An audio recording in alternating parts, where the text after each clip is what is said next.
When you think about businesses like Allbirds or Skims that are selling through the roof, sure, you think about a great product, a cool brand, and brilliant marketing. But what's often overlooked is the business behind the business that makes it all possible. For millions of businesses, that's Shopify.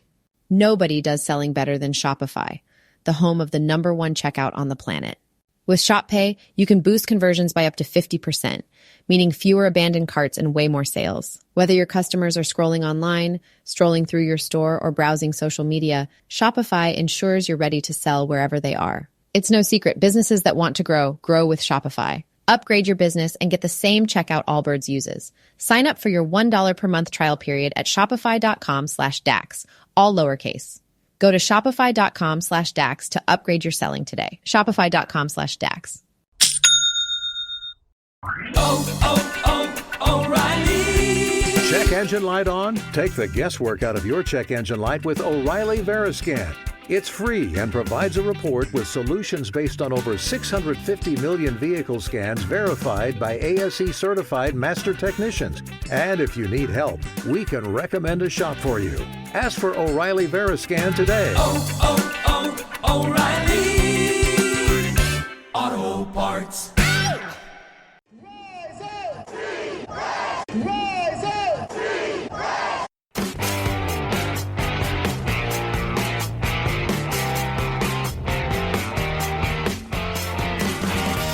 This is the Rise Up See Red podcast, all about the Arizona Cardinals and the NFL, featuring insider and outsider perspectives. Enjoy the best hour of Cardinals talk on the web. Now here are your hosts, Jess Root and Seth Cox.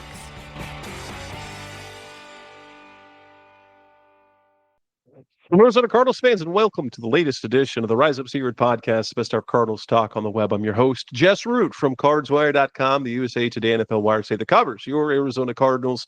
In episode 647, this is our first show since the start of free agency, recording with my co-host, Seth Cox from RevengeOfTheBirds.com, SB Nation's Arizona Cardinals site. And this is our free agent reaction show. So my goodness, Seth, the roster looks different right now, but there were a couple of days, starting Monday. There were a couple of days where Cardinals fans were going a little bit out of their minds, weren't they? Yeah, I mean, it was interesting, and we always say, kind of be patient and let the chips fall and then attack it that way. And, I thought that the Cardinals did a nice job of getting that splash signing early, and that they were, kind of in the right spot. And then, people...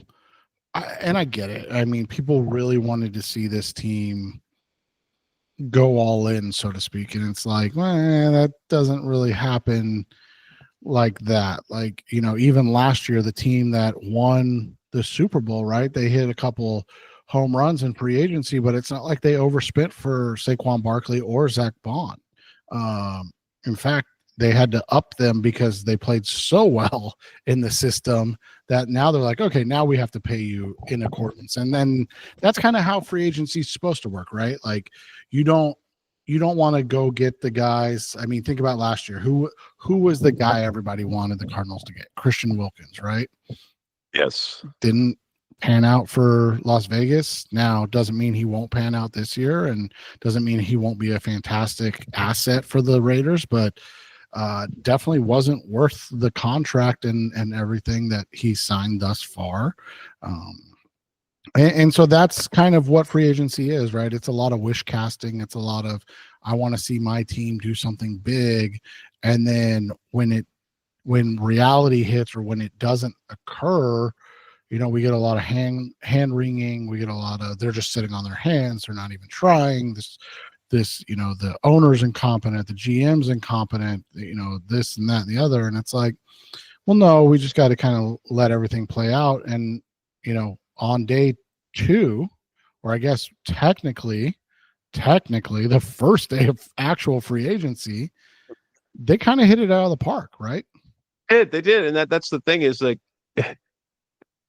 wasn't it a case, and we'll run through the moves that they've made so far, but didn't it feel like that going into free agency, they kind of needed to make two big moves, and now that those two big moves have happened, everyone's sort of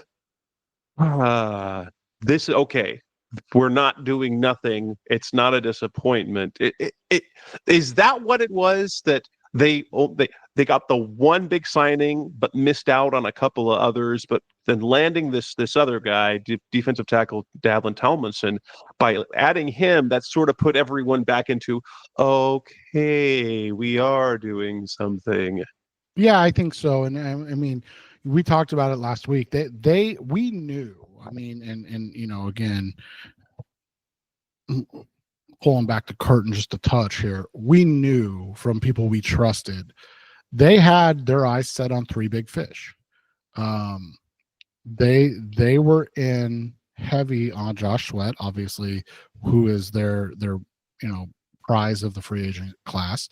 They were all in on Milton Williams, and they were very, very heavily in on Will Freeze, the guard from the Indianapolis Colts. And go ahead. Well, what I was going to say is that Milton Williams and Will Freeze got ridiculous money. When we were projecting, you were talking 20 million years that I thought was crazy for Milton Williams. For him to get 26 million per year as a guy that, let's be honest, hasn't accomplished a lot in his career, was wild. I thought $20 million a year was wild. I am beginning to wrap my head around the new value of contracts in free agency as the cap has gone up. 20 million is I guess 30 million is now the new 20 million, right? Right. And so, but him getting 26 million a year, had the Cardinals given him that contract in probably about 6 months flat, fans would be griping about it, because that is a contract that is 100% built up to disappoint. That 100%. I mean, we're talking, this guy now has to be an all-pro. Like, there's no he's nearly getting paid as much as Chris Jones, who is the best pass rushing interior defensive player in the league. Right, and that's the hard part, right? That's the hard part about all of this, is that you look at how it goes and what happens, and this is the wild thing, man. Think about this, Jess. We're both in on Milton Williams. Like, we were hopeful to a cost, right? I said 21. You were like 18. Like, that was kind of where we wanted to be. He got 26 a year, as you said. But think about this right now, Jess. Right now, his contract is the biggest number given out this free agency period. The biggest number, meaning his $104 million eclipsed what the Seattle Seahawks gave Sam Darnold, a quarterback. Like, now Sam Darnold is getting more per year, but that 104 is the highest number in all of football this for free agents this year. It's crazy. Is just wild to say. He got the biggest guaranteed, $63 million. And then on top of that, and then we go to Will Freeze. The 5 years, 88 million, or was it 593? I don't remember, but it was something absurd. And I know this, there were like 5 teams involved, and ultimately it was Minnesota willing to go 5 years. Seattle offered him 3 and 50. I bet the Cardinals were in the ballpark there as well, 3 or 4 years.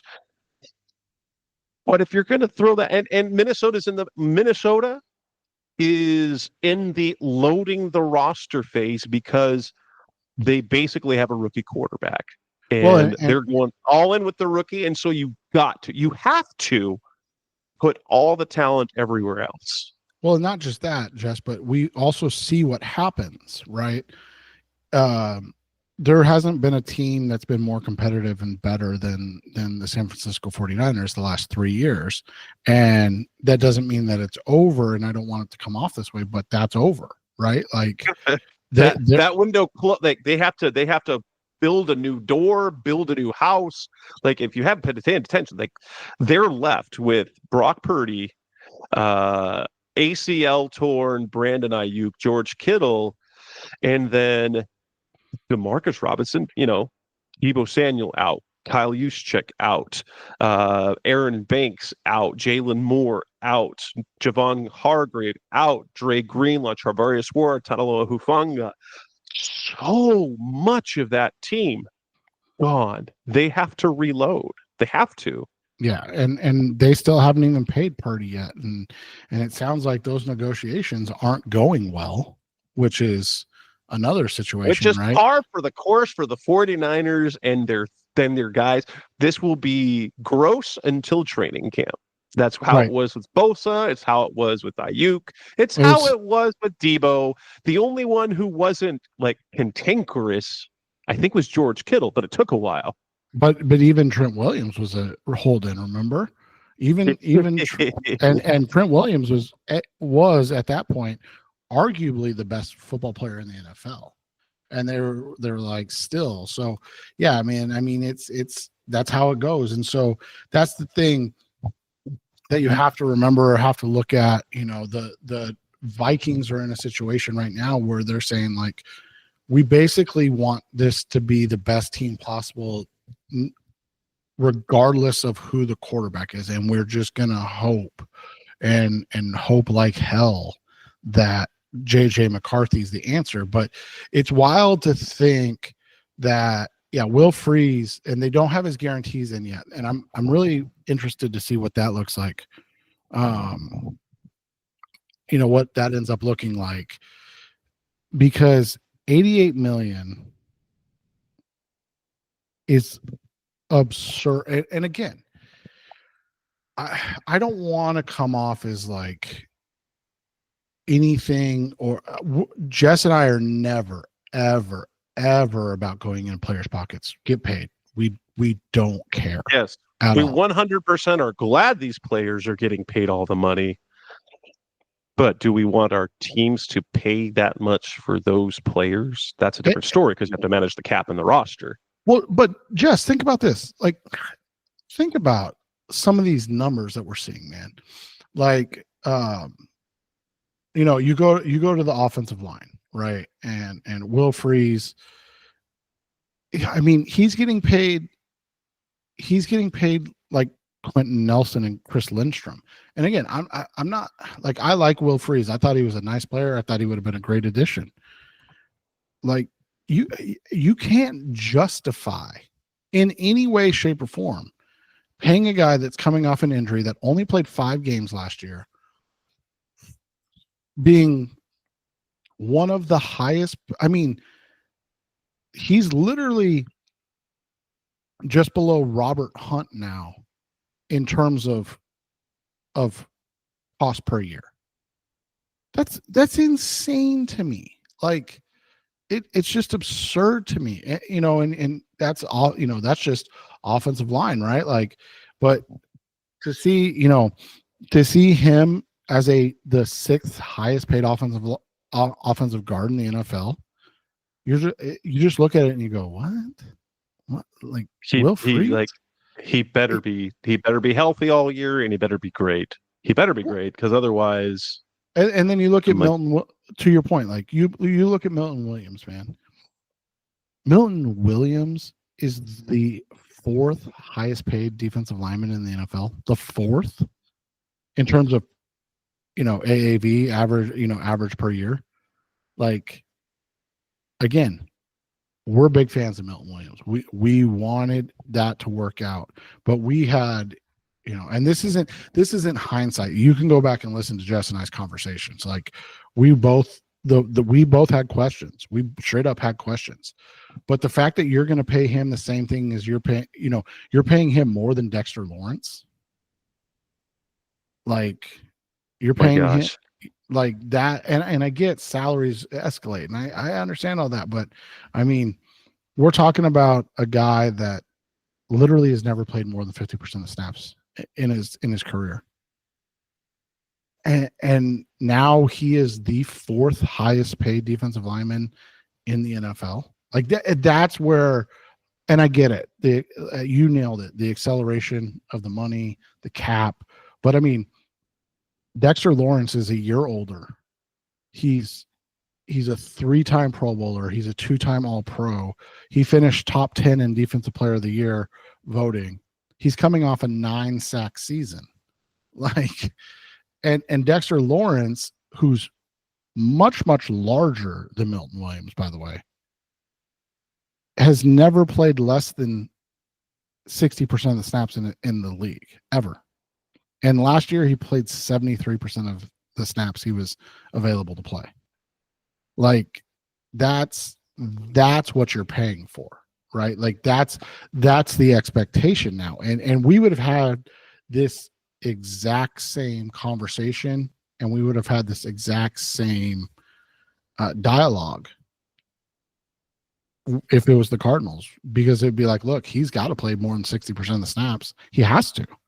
Like, you have to be an impact player on more than 50% of the snaps to really be considered one of those guys. And I just, that's where I'm at with this thing, and so that was obviously the Milton Williams, the Will Freeze, who they didn't get. They were in on 3. They got Josh Sweat. We're excited about Josh Sweat. I think that's let's talk about specifically the 4 guys that they have added, all on defense, the new additions. Let's break each one of those deals down, grade them, and what's our thought? Let's start with Josh Sweat.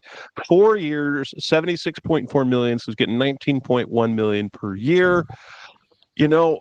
That was, and he said it at his introductory press conference this afternoon on a Thursday. He said it was a no-brainer. Everyone matched him to the Cardinals, both nationally and locally, and it was the deal that made sense. What is your take on the Josh Sweat deal? I mean, it makes sense. And like you said, what did his number end up coming in as? I'm sorry. 19.1 per year for 4 years. So 76.4.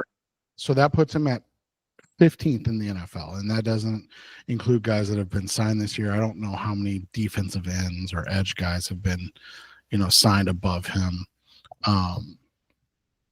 It puts him right above a guy that I know a lot of fans wanted to see the Cardinals trade for, and that's Trey Hendrickson.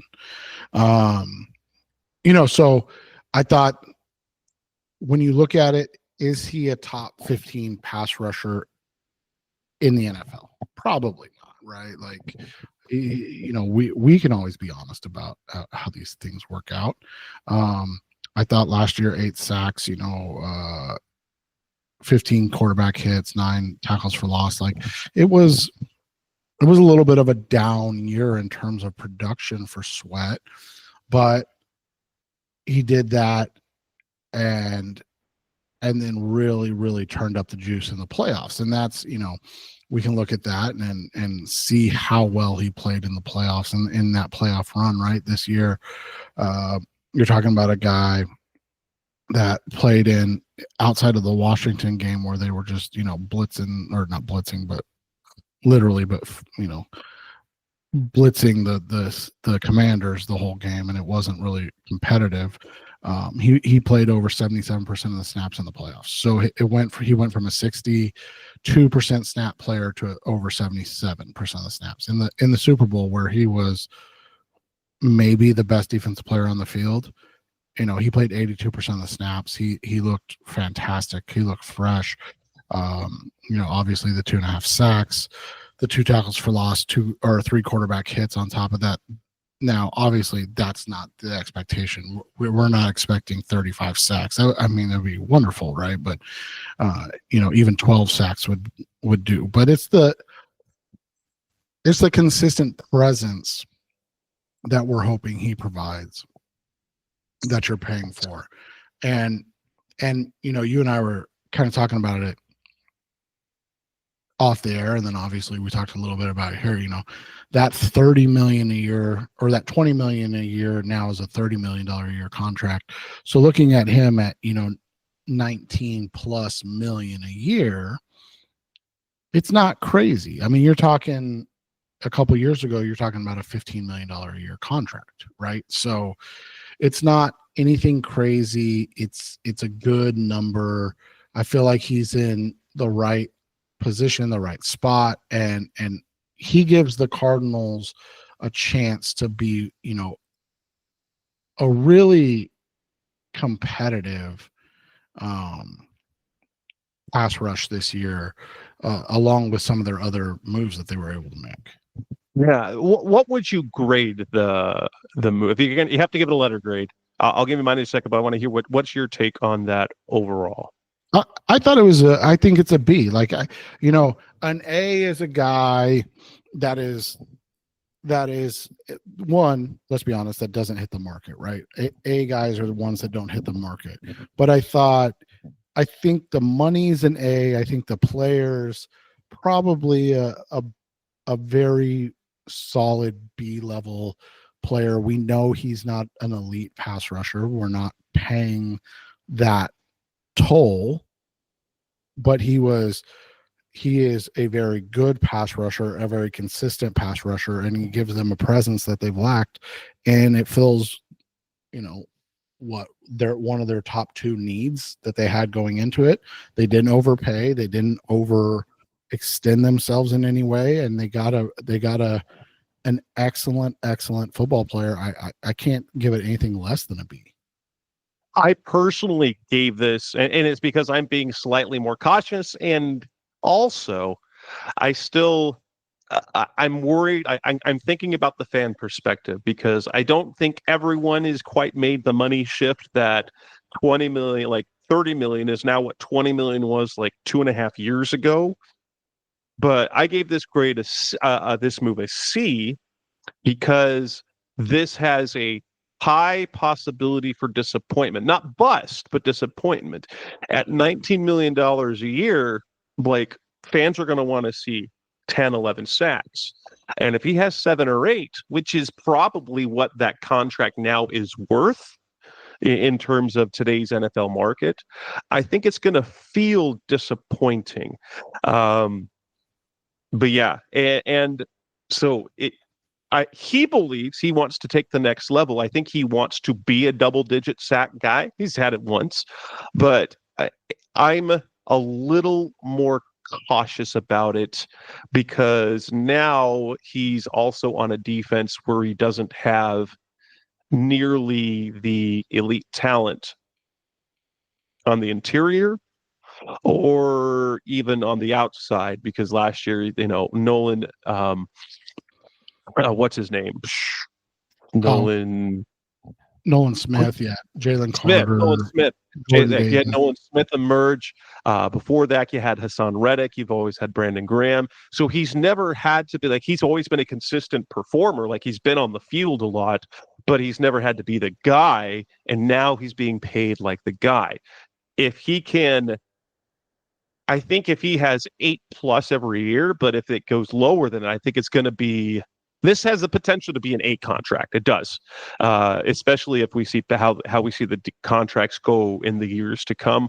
But I'm just slightly more cautious about it. But I cannot deny that, and we'll get to it when we move to the segment, we talk about returning players, just how much better that outside linebacker room looks as opposed to the beginning of last season.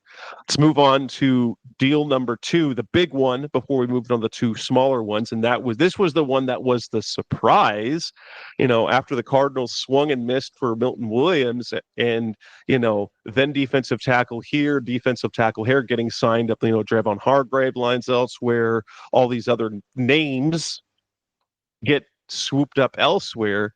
The news came Wednesday night that the Cardinals agreed to a 2-year, $29 million deal with Dalvin Tomlinson, who got cut by the Browns, and he's older, 31 years old. But guess what? This, for me, this one is an A deal because he immediately is the best, most consistent defensive lineman in the room. And while he's 31 years old, you're getting him at under $15 million a year. And it really completes what your main rotation is going to look like right now. He is very good against the run. He's massive at 6'3", 325. And not only does he play well against the run, he gets consistent push in the pass rush. He's had between 2.5 and 3.5 sacks. I think, what is it, like 6 straight years? He's had 10 plus quarterback hits in 4 of the last 5 years. He is just a consistent disruptor at a position that isn't he plays mainly a nose tackle type position. It's probably where he'll start. And that's really good, solid production at a position that doesn't typically produce high volume numbers. No, it doesn't. And so, you've hit it on the head with Dalvin. He is, it's an A 100%, but he's also a guy that if this was 5 years ago, we're kind of jumping up and down, right? Like we're like, holy crap. If they got him at 27 when he signed with Minnesota, we're going, holy crap, what a shift in culture and things like that. Because we haven't seen that. And you look at his numbers, Jess, and that's the most important thing to him or to us about him. He's a guy that plays, 16 games in 7 of his 8 seasons. One season, he only played 13 games. In those seasons, he has one season in the last 5, and that was in 2021, where he was under 60% of the snaps played. This is a guy that is as much of an every down interior defensive lineman as you'll see in the NFL today, outside of the elite handful, right? Outside of the Christian Wilkins, outside of the guys that are so good. And that was kind of what our conversation going back to Milton Williams was about, right? Like those are the guys that you pay that 25 plus million to. Yes.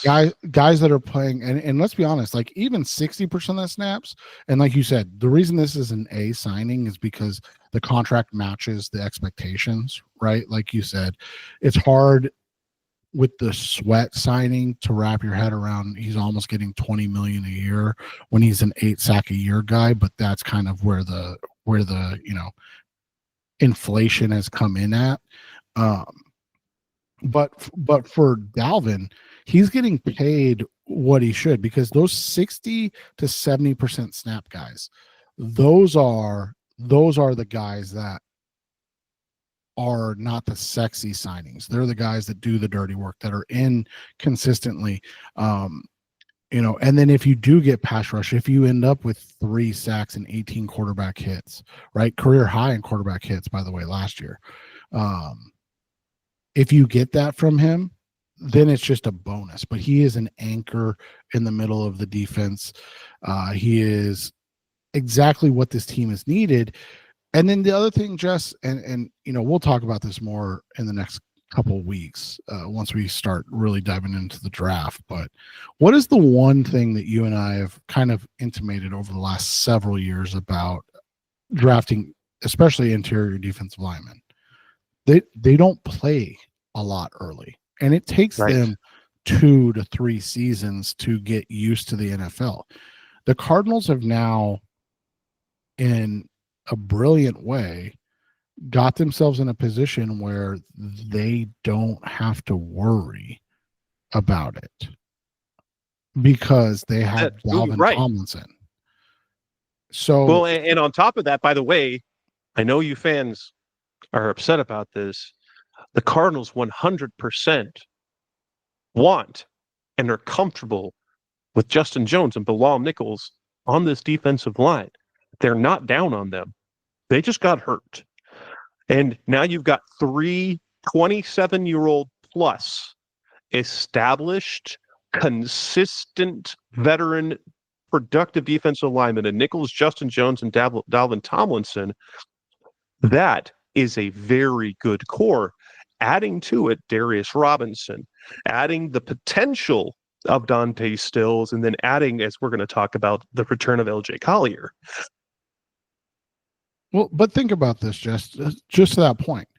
You can roll out next year Justin Jones, Dalvin Tomlinson, and Darius Robinson. And then your backups can be Dante Stills, Bilal Nichols, and LJ Collier. Or, you can move on from a guy. We don't know exactly what Collier's numbers are going to look like, but if they're able to draft a guy in round 1 or 2 and they go, okay, we don't necessarily need LJ now, right? Again, we'll have to look at what his guarantees are and stuff like that, but then they can make that move too. And so what they've done is they've allowed themselves, if they do get a guy that they love at 16 or 47 or 80, whatever it is, they can go, oh, okay, we can take this guy. They don't have to go, okay, how do we make sure we end up with Derek Harmon or Kenneth Grant or whoever the name that you want to use is, right? They've put themselves in a position that it's, I don't want to say easy because it's never easy, obviously, but it's easy to go about your business and be like, okay, we don't have to worry about any of these positions because we've got veterans, we've got young guys, we haven't seen this in a couple of years. And you look at their depth chart right now. And the fact that outside of Justin Jones, it's, guys that we weren't depending on coming into last year. I mean, you and I were high on Darius Robinson, but we're like, it'll take a little bit of time for him to get his feet wet. And no, now you look at it and you go, okay, Justin Jones, Dalvin Tomlinson, and Darius Robinson, if they're your 3 starters and your 3 backups are the guys that were starters at the end of last year, holy cow, like that's the improvement that we talked about. And it doesn't mean that you're going to be a top 10 defense now by any means. Like, we're not saying that. But at the same time, it's nice that you're like, oh, this is a group that's insanely improved, and they didn't overspend, right? Like, exactly. You don't feel like, oh, 26 million. This guy better show up and bring it, right? Yes, that's why I love that deal. Now, the other 2 moves that they made on defense are not exciting additions, but one of them tracks for the last 3 years. So they added 2 off-ball linebackers, one being Akeem Davis-Gaithers, who spent the last 7 seasons with the Cincinnati Bengals. He comes in at 2 years, about $11 million. He was a captain last season. Special teams guy mostly, but he filled in ably down the stretch for Logan Wilson the last 7 starts of the year. He was a starter. He's been basically kind of a rotational guy, but he tracks to be the Cardinals starter to replace Kaiser White, or at least to be in the mix. And then they added Michael Walker, formerly of the Falcons, formerly of the Steelers, formerly of the Commanders last year, who was almost exclusively special teams, 1-year deal coming in less than $2 million. That's just a normal deal. The thing about Walker I like, and it's a little, so makes it look like Kaiser White and Chris Barnes are done. And so now you've got Mac Wilson, you've got ADG, you've got Walker, you've got Owen Papo, and then you've got a couple guys behind them, Vi Jones, Milo Eifler, guys like those. And you look and this is what they've done the last 2 years. They've taken a rotational / special teams guy that they signed to not a lot of money, and turned him into a starter. They did that with Josh Woods. We wondered who was going to be the starter next to Kaiser White, and it's being Woods. Then he hurts his knee. He's done for the he hasn't. I don't think he ended with anyone last year. Then last year, Mac Wilson, who is their high upside signing, where he had been a starter once before, but had basically been a rotational special teams guy. They turn him into a key starter. And I think that's what they're doing with Davis Gaither, is that they see someone with upside. And you have mentioned a lot over the last couple of years about kind of the philosophy that Jonathan Gannon has with off-ball linebackers. And that is, and you go back to the Philadelphia Eagles. The Philadelphia Eagles haven't drafted in the first round an off-the-ball linebacker since, I think, 1994. I heard on a podcast, and that's wild. They haven't drafted an off-the-ball linebacker in the first round in 30 years, and that kind of tracks. Like, and they just paid Zach Bond a gazillion months of dollars, but they view that position, unless you have an elite guy, you can get adequate to good production from adequate guys. And isn't that kind of what they did? So both those, I'd say the Michael Walker edition is a solid B, because he gives you like special teams, he's cheap, and ADG Davis Gaither, I'm gonna give a C plus B minus, assuming that he's going to be a starter and that he will be reasonably productive. Yeah, and it'll be interesting to see how he fits in, because he's going to be, you would assume and I know Mac did by the end of the year, but like he'll go to the Mac role, Mac will go to the Kaiser role, which is what Mac had ended up playing by the end of last year, right? Kaiser was hurt, and Akeem Davis Gaither will be kind of that weak side, roving run and chase linebacker. So it'll be interesting to see how he's used. We do know this for certain.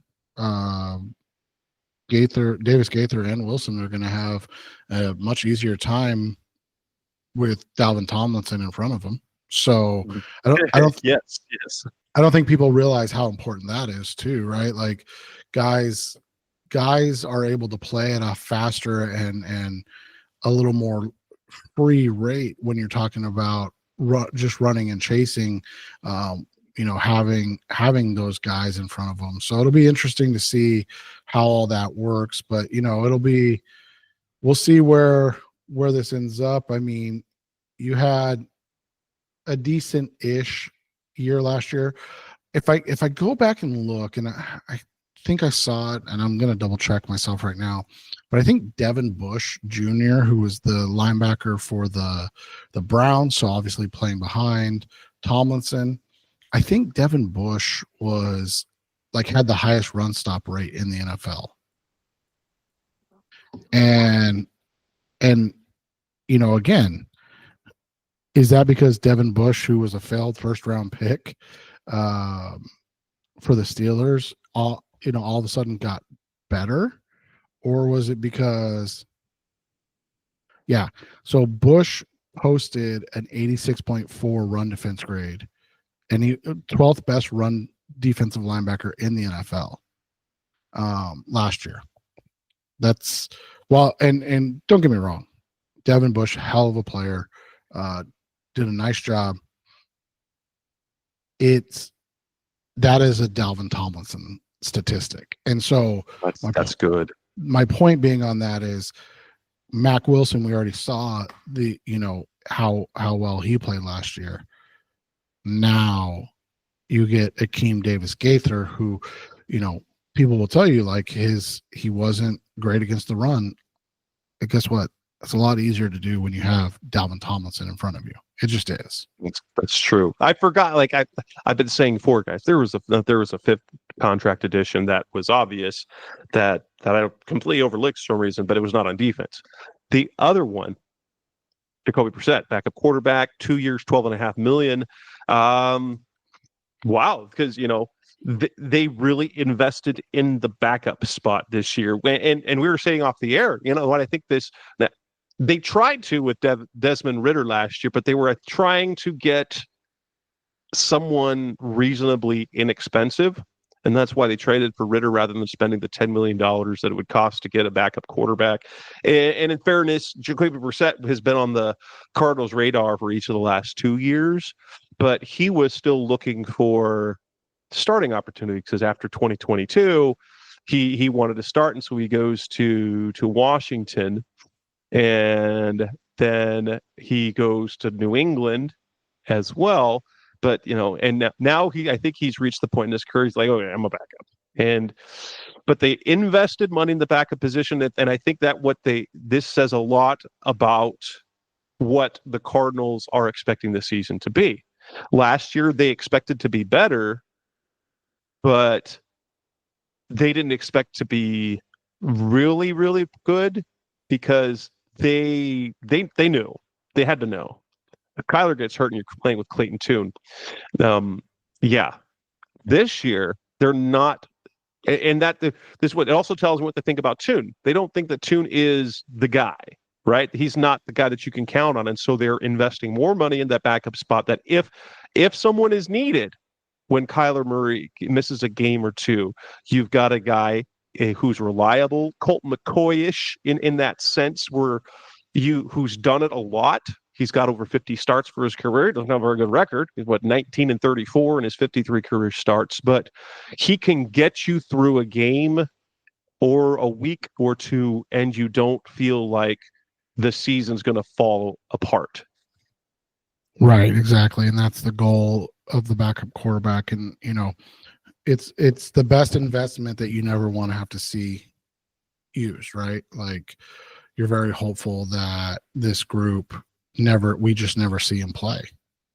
And I think this is the most they've ever spent on a backup quarterback ever. The Cardinals. Literally ever. Yeah, right. All right. Coming up next on the Rise of Sierra podcast, Special Cardinals talking about. Let's now come back to talk about the comebacks, the re-signings, the players that are on their way back. That's coming next on Rise Up Sea Red. Back on the Rise of Sea Red podcast, Best Our Cardinals talk on the web. We can now look at the players that they started to bring back. They re-signed several players. We've referred to some of them. I think none more important, but I think there were two most important bringbacks, and they're both offensive linemen. They re-signed Evan Brown, or agreed to terms. I don't think he's officially signed his contract yet, but they're re-signing Evan Brown, who had a fine season at left guard, 2 years, 11 point something million. And then they brought back Kelvin Beachum on a 1 year deal worth between 3.5 and 4.5 million.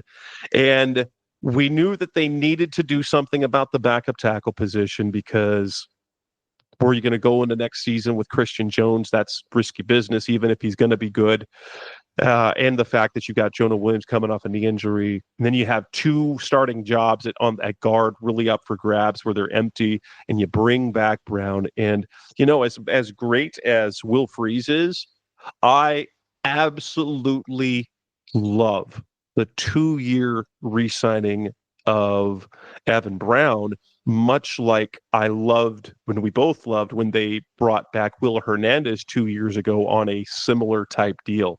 You're getting low, let's be honest, $5-6 million a year for a quality guard is basement bargain type deal. And let's be honest, based on what we saw from Evan Brown last year, how much of an upgrade is an expensive guard over the play that they got from Brown last year?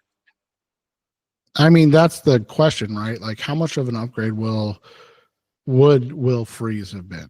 I don't think enough to not that Freeze would have replaced Brown, but if you're going to have to get two guards anyway, but if you don't bring back Brown because you're signing Will Freeze, how much better is he going to be? And right. Brown is big. He's really strong.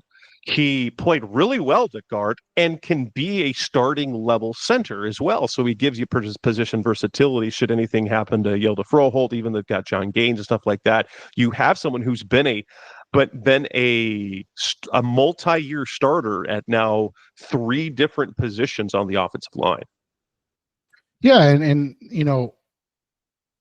it's fun to watch him and see how this team goes about things. The other question is, how many changes do you want to make every year? And now I don't mean to get into the discussion of offensive line and things of that. I don't want to go too deep into this rabbit hole, but we all know or understand that the Houston Texans offensive line was pretty terrible last year, right? And they decided, and we'll see if this was the right move or not, but they decided to unload their best offensive lineman without question. What would you say that was a good haul, a fair haul for Laramie Tunsil? I mean, he's older, so it's not like he's a spring chicken. He'll be 31 this year, but I mean, a 5-time Pro Bowl left tackle, and they did it under the guise of continuity. They did it under the guise of not everybody was bought into what was being done. So that's a long-winded way of saying, I don't think you replace guys just to replace guys, right? Like you don't just bring guys in and spend money, because the offensive line is different than any other positional group. And so for them to do that, that is saying to me that they didn't want or weren't necessarily looking to replace too many guys. They didn't want to do too much. If they could get what they thought was a difference maker in Will Freeze. And again, he might have been the right guard, right? We don't know. Probably because they had already brought back Evan Brown. They'd already got back Evan Brown, so that would have been for right guard. Isn't that what he played in Indianapolis anyway? Yeah, I think he played a little bit of everything, but yeah, I think that was mostly where his snaps occurred, because I know he played tackle as well there. But yeah, I mean, so you look at it and you go, okay, this is a guy that they value, and they value his familiarity with Paris Johnson and Yelda Froholt, who are the anchors of that line. And so that's my whole situation with it is, I don't think they wanted to go wild in overhauling the offensive line to the extent where they're like completely over it or whatever, or changing things just to change things. You look at, did the offensive line have some struggles? It did, but a lot of those were just due to injury, right? And all of a sudden that continuity, that comfortableness with one another was gone, right? Because at some point you had Evan Brown, Will Hernandez, obviously the Jonah Williams, Kelvin Beachum situation, and PJJ all out. Like outside of Yelda, it was pretty much guys rotating at that, especially at the end of the year, where the offensive line started to really struggle. Yes, and then at the receiver position, they're rolling it back. They're rolling it back. So after an 8-catch season, Zay Jones doubles. He doubled his salary last year. He signed with the Cardinals a 1-year, $2.25 million. Now, after it was disappointing. It was a disappointing season. I don't think it was anything like what the Cardinals wanted or what he wanted, because he works out all off season. They really like him, and then he gets suspended for 5 games, and then he's kind of lost in the rotation. And he gets more playing time late in the year. 8 catches for 84 yards. I mean, and then do that and come back for a $4.5 million 1-year deal. I do like the fit, especially since he still is. Now, outside of Marvin Harrison, he's still the guy that's had the most accomplished career, because he did have a couple of years ago, did they have that 820-yard season with Jacksonville. So it's in there. And then they tendered Greg Dortch on that right of first refusal, which will cost them $3.3 million essentially to bring him back. Although I will say this, that isn't a guaranteed number, so there's no guarantee that he will make the roster. They can and might still do something at receiver in this offseason, but I liked the Zay Jones. That's a quiet move. I don't think it's enough. And Greg Dortch, I was kind of indifferent to, but he's got familiarity. He's close with Kyler, but I think we know that he's more of a playmaker than a receiver at this point. But at least, at the very minimum, you've maintained your punt returner. Right, and I think they didn't want to do too much. I think they just want to see the growth over year and continue that. And then on the defensive side of the ball, they brought back LJ Collier for another 1-year deal. I believe I saw that the deal was about $4 million.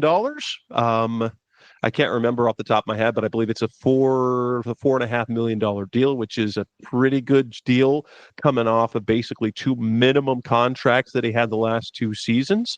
He's coming off his best NFL season, 3.5 sacks, plays in every game, which is the first time since he didn't miss a game since 2020. That's been the knock on the former first rounder, is that he just hasn't been able to stay healthy. And I think he's really found a place playing from that interior, as opposed to when he came into the league, people expected him to be kind of a big 4-3 edge.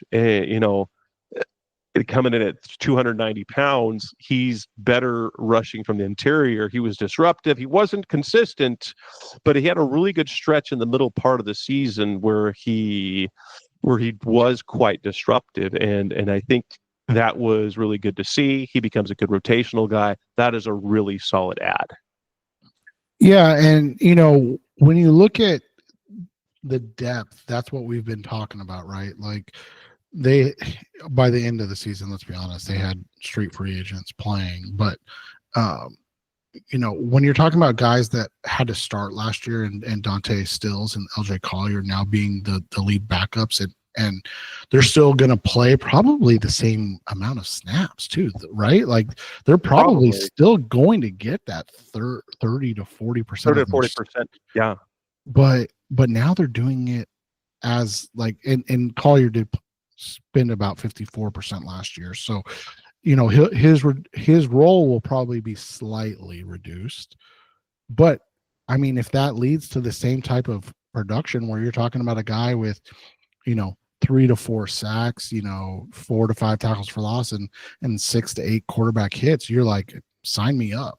Like if that's your, right. if he produces the same way, but now he's the rotational guy, as opposed to, isn't that what we've been kind of clamoring for the whole time? Yes, that's what 100% now. And we can let's look at how this defensive line room has emerged over the last 3 off seasons. And it's taken time. You and I talked about on this show 2 years ago in 2023 when they were building that defensive line. Like you had Lecky Fotu, they signed Carlos Watkins, you brought in LJ Collier, who had been largely a bust. And the only one with any consistent production his entire career was Carlos Watkins. And he was their most talented one in the room by far. Jess, just think about this real quick.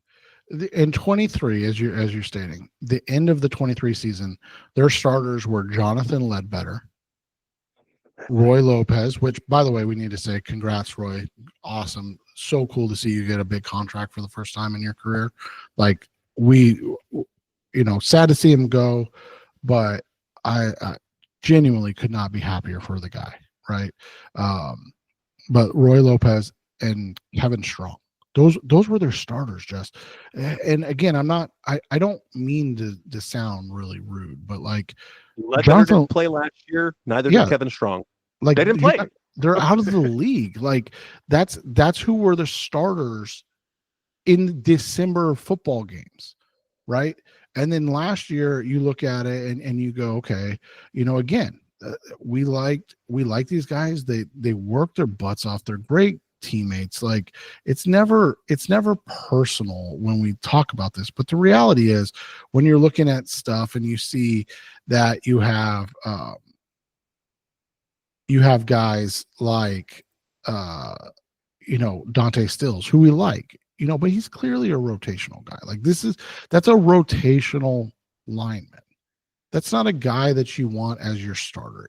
That's what we've been talking about, and it's finally come to fruition, and you're just like, oh, okay, finally, like they're getting it. And it's hard because this roster was so torn down, and they wanted to do it the right way instead of. Well, we're going to have to pause for a little bit. The power went out at Seth's house. So yeah, going on to that point. So you go from what it was last year with guys who were basically a nothing. They were, you started off better last year with Justin Jones and Bilal Nichols, and they got hurt. You had a Darius Robinson. LJ Collier played consistently, and then you're playing with Ben Stilley, you're playing with Naquan Jones and Dante Stills, who had decent seasons. Roy Lopez, but now they've bolstered that, and so yes, that's a 100% what we are. They built it up, they've improved it, which is what we're gonna go with. And well, I'm going to go on without Seth for a little bit. Coming up next on the Rise Up Secret podcast, the Mr. Cardinals Talk on the web. Let's discuss the guys who have left. That's coming next on Rise Up See Red. We're back on the Rise Up See Red podcast, Mr. Cardinals Talk a little. Again, it's just me for right now as Seth's power went out. But let's discuss the players who have left. So far, it has been the only, as of when I'm recording this, there have only been 3 Cardinals that have landed deals elsewhere. And all 3 are defensive linemen. Kairos Tonga signed with the Patriots, Roy Lopez with the Lions, and then just coming in this afternoon as well was Naquan Jones, who signs with the Chargers. And with that, we go on, and there's still players that appear to be on their way out. These are guys that we don't expect the Cardinals to bring back. Now, Will Hernandez and Dennis Gardeck, those guys are coming off knee injuries. They could come back. They won't be added till later. Kaiser White, Chris Barnes are all guys are going to get probably picked up somewhere. Outside of that, it's going to be interesting to see how things go because they didn't. No, Jesse Laquetta could come back, but he was non-tendered. So was safety Andre Sachere, but he's a guy that probably won't get picked up until training camp somewhere. He was brought back after he was cut and brought back to practice squad and things like that. And those are the guys that are left. The guys that remain unsigned, it's going to, like, Will Hernandez he'd like to bring back if he's healthy, but I don't see Tristan Colon returning. I think they're going to lean on Isaiah Adams to at least be their depth guy. And the fact that they've got John Gaines who can play center, you've got Evan Brown who can play center. And honestly, you've got a few guys, the young guys, Sincere Haynesworth who can play center, Nick Leverett who can play center, and a few guys who McClendon Curtis, Matt Jones, guys I think that are going to be interesting additions who could end up being depth on the roster, but I don't think they're done. I don't think they're done with that. And looking at the depth chart now, the quarterback room is set. We already felt that the running back room was set.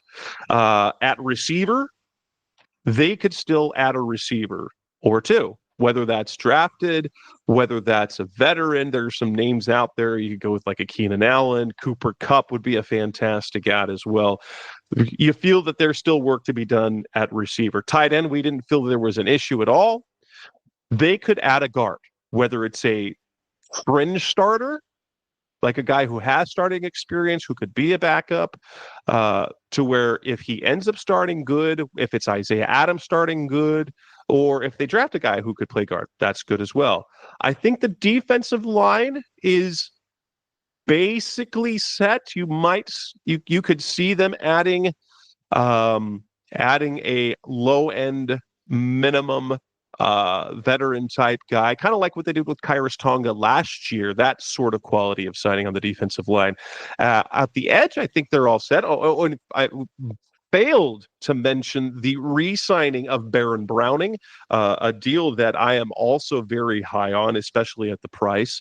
It was a deal that we always felt they were going to do. Baron Browning, who has some upside, he gets basically the Zaven Collins deal, 2 years, $15 million. Zaven got, I think, 2 years, $14 million, and that can go up to 18. I believe, or up to 17 based on sack incentives. That outside linebacker room looks significantly better than what it did at the start of the season. And not to disrespect Dennis Gardeck. Dennis Gardeck should have been a third or a fourth or a fifth guy, played mostly on special teams, but they're four right now. Their four right now is Zaven Collins, Josh Sweat, B.J. Ojulari, cross fingers that he's coming back from that ACL, and Baron Browning. Now, you would love to see, in terms of production, if Sweat gets 8 to 10 sacks, if Zaven could hit his 5 again, if Baron Browning can get 5 to 7, and if Ojulari can be a 6 to 8 sack guy in his first full season. There you'd have a wildly productive outside linebacker room.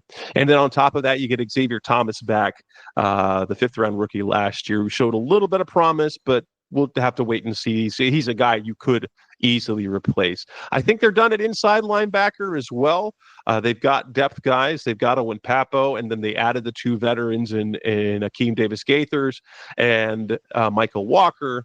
It'll be interesting to see, as Seth was talking about, whether they're going to plan on Davis-Gaithers playing the mic or if he's going to play the role that Mac did.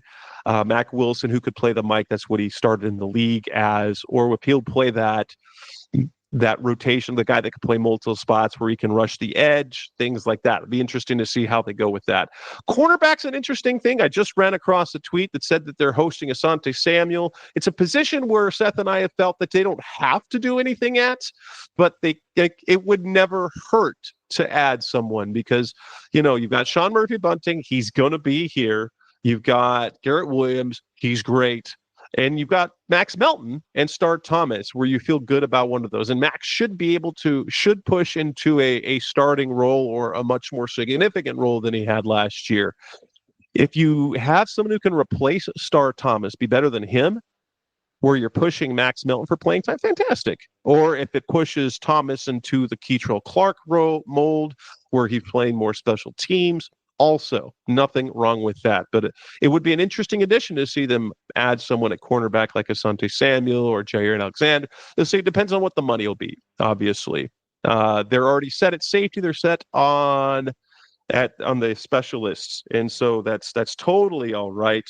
In terms of what can we expect then and before the draft, I think keep your eye out for a receiver, maybe a cornerback, definitely a guard. That's what you're going to expect. And then, as much as people complain about this, you really have kind of, if they add a guard, if they add a receiver, or even if they don't add a receiver, they really kind of, because, if they do believe in Zay Jones, a 3-receiver rotation, Marvin Harrison Jr., Michael Wilson, and Zay Jones. That's not terrible. And then you've got Greg Dortch and Isaiah Weaver and Tajon Palm, the guys to battle for that 4th, 5th, and 6th spot.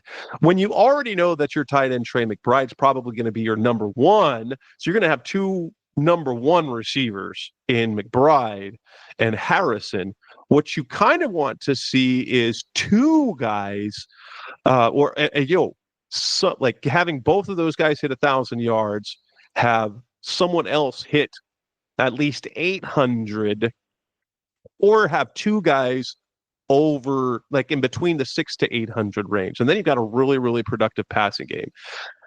So, but the way things are set up now with what they've done in free agency, add a guard, maybe a receiver, maybe a corner, that they've really kind of done what they need to. So you're not, when it comes to the draft, they're not pegged at any one position. Like in round 1, You could see them go with an offensive lineman. You could see with going with defensive line. You could see them going with a receiver. You could see with going with an edge guy. You could see them going with an off the ball backer, probably round 2. Like you don't like. It's hard to telegraph what they're going to do now, and that's exactly what you want to do with free agency. Is you want to have. I think it was Monty Austin for that said, you want to have a roster that you could field a team. And I think right now, as things stand, you could field a starting lineup and feel okay. Not necessarily like as much cap space as they have, and they're burning through quite a chunk of it, not at the rate that I know that some people want. You have to understand that what they saw from this team last year is that they're close. They don't need an overhaul. So they were a team that were in 2023, they were a competitive bad. Last year, they were a disappointing mediocre, but they won the games largely that they should have won, and they lost games to teams that were better than them. And they had a chance to, as well, win the division. They had the division lead. And so they take a look at this roster, they're like, as is, we could win it. We just fell short. And so they've made some additions. They've upgraded the defensive line. They upgraded the pass rush. And they feel they're probably even at inside linebacker. And if you look at how the defense is, the defense made strides. They are an improved defense. And while the offense seems stagnant, if the offense is what it was last year and the defense is better, that's a team that can make the playoffs. And you can field that roster and compete immediately. And they haven't gotten the draft yet. And so that's what's coming up next. That will wrap up this edition of the Rise Up Secret podcast. Best Hour of Cardinals Talk. And apologies from Seth, who the power went off in his neighborhood. And, when you don't have power, it's hard to be connected to the internet, et cetera, et cetera. So Seth and I will be back next week. We'll probably do a pair of shows as we will look at some other roster moves that happen between now and then, in addition to starting to prep for what we're looking for at the NFL draft. On behalf of the Rise Up Secret podcast, the best of Cardinals talk of the web, Seth Cox was here. I'm Jess Root. Thanks for listening as always. We'll be back again soon. Thanks for listening to the latest edition of the Rise Up See Red podcast. Listen to previous episodes and subscribe to the show on Apple Podcasts, Stitcher Radio, Audioboom, or many other podcast platforms so shows are delivered directly to your mobile device. Please give the show a 5-star rating and always support the sponsors who support the show. We'll be back soon for the best hour of Cardinals talk on the web. Rise up, Red Sea, be Red, See Red, and of course, Rise Up, See Red.